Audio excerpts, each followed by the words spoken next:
Well, in this week's Buyers Beat, new developments in a sexual assault case against a former St. Louis police officer. Now his case is drawing comparisons to how the St. Louis Circuit Attorney handled a separate high-profile case. And 5 on your side, Christine Byers joins us now to walk us through how this case is bringing up the ghost of former Missouri Governor Eric Greitens. Good evening, and can you take us through this case? Sounds like we're talking about note-taking again. Exactly. So the two parallels in these cases have to do with meetings that Kim Gardner and her associates had with the alleged victims in these cases, and meetings in which there were notes either taken or not taken.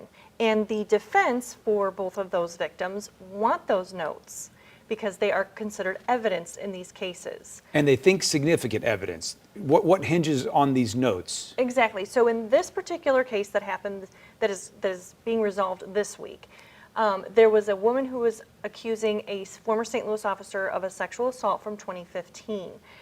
Defense attorneys are alleging she changed her statement in 2018 during this meeting with Kim Gardner and the associates, and they want the notes that were taken from that meeting.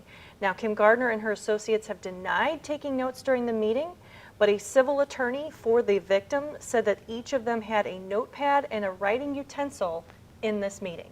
And because of this case, they are drawing comparisons to Eric Greitens' case. Exactly. So in the Eric Greitens case, as you may recall, there was one of her investigators that took notes during a meeting with the alleged victim in that case. Defense attorneys tried to get those notes. They were told they didn't exist.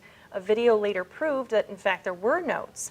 And now that investigator that used to work for Kim Gardner, it has been indicted for those statements, and Kim Gardner herself is facing disciplinary action. Beyond whatever justice the woman in this case may or may not get, or the officer may or may not get, what does this portend for Kim Gardner's office if we're talking about the same issue again? Exactly. So, I mean, right now, what's on the line for her is her law license. And that has to do with what's known as the Tisby case for the Eric Greitens case. And so, I mean, for other cases, it could have a huge impact. All right. Christine, thank you. Well, did I interrupt you, Kelly? I'm sorry. No, I was you just did going to say not. what you were going to say. I think you can get more of this. There's a lot to unpack on this story. You can see it all on KSDK.com. You can also text Christine's last name, Byers, B-Y-E-R-S, to 314-425-5355.